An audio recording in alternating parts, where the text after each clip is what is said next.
সাইয়েদনা সুমামা ইবনে উসাল রাদিয়াল্লাহু তাআলা আনহুর কথা মনে পড়ে যায়। তিনি ছিলেন ইয়ামামার বাদশা। মদিনাতে বিশ্বনবীকে হত্যা করার নিয়তে এসেছিলেন। গোপনে গোপনে বিশ্বনবীকে হত্যা করে আবার ইয়ামামাতে তিনি ফিরে যাবেন। কিন্তু কি অবাক করা কাণ্ড, হত্যা করতে পারে নাই, সাহাবাদের হাতে তিনি ধরা পড়ে গেলেন। সাইয়েদনা সুমামা ইবনে উসাল রাদিয়াল্লাহু তাআলা আনহু হত্যার নিয়তে আসলেন, কিন্তু হত্যা করতে পারলেন না। সাহাবারা ওনাকে ধরে ফেললেন, ধরে মসজিদে নববীর পিলারের মধ্যে বেঁধে রাখলেন। সুমামা ইবনে উসাল সিরাত থেকে শোনাচ্ছি রাদিয়াল্লাহু তাআলা আনহু ইয়ামামার অধিপতি ছিলেন। বিশ্বনবীকে হত্যার জন্য আসছেন, ধরা পড়ে গেছেন, এখন মসজিদে নববীতে বেঁধে রাখছেন। তার মানে বন্দী। এখন স্ট্যাটাস কি? বন্দী, ক্যাপ্টিভ। তো বিশ্বনবী সাল্লাল্লাহু আলাইহি ওয়াসাল্লাম সাহাবাদেরকে বললেন তার খোঁজ খবর নিও, সুমামা ইবনে উসালের খোঁজ খবর নিও। সাহাবারা বললেন ইয়া রাসূলুল্লাহ, আপনাকে হত্যা করতে এসেছে, তার তো কঠিন ক্যাপিটাল পানিশমেন্ট হওয়া দরকার, কঠিন শাস্তি হওয়া দরকার। বিশ্বনবী বললেন না, আমি যেটা জানি তোমরা সেটা জানো না, তোমরা সুমামার সাথে ভালো আচরণ করো। বিশ্বনবী সুমামার কাছে গেলেন।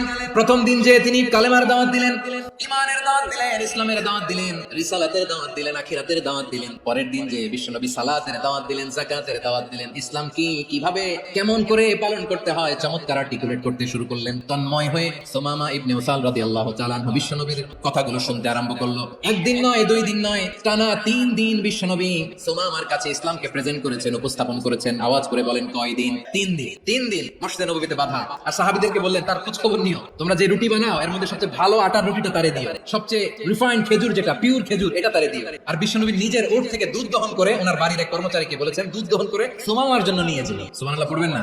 সবাই তো অবাক, ইয়ামামা থেকে আসছে নবীকে হত্যা করে, বিশ্বনবী দেখে তারে জামাই আদর করে। একদিন নয়, 2 দিন নয়, টানা 3 দিন বিশ্বনবী এভাবে সুমামার কাছে যেয়ে ইসলামকে প্রেজেন্ট করতে আরম্ভ করলেন, ইসলামকে উপস্থাপন করতে শুরু করলেন, আর তাকে চমৎকার এন্টারটেইনমেন্ট আপ্যায়ন দিতে আরম্ভ করলেন। টানা 3 দিন যখন ইসলামের দ্য বিউটিস অফ ইসলাম, ইসলামের সমহান বাণী সৌন্দর্য তার কাছে উপস্থাপন শেষ, তাকে আপ্যায়ন শেষ, বিশ্বনবী বললেন সাহাবাদেরকে যাও এবার সুমামার হাতের পায়ের রশি দুটো খুলে দাও। সাহাবারা তর্ক জুড়ে দিলেন, লা ইয়া রাসূলুল্লাহ, এমনটা করবেন না তো, ভয়ঙ্কর ভয়ঙ্কর খুনি, কি জানি কি হয়ে যায়। বিশ্বনবী বললেন না, তার হাতে পায়ের রশিগুলো খুলে দাও। সাহাবারা বিশ্বনবীর কথা মতো তার হাতে পায়ের রশিগুলো খুলে দিল।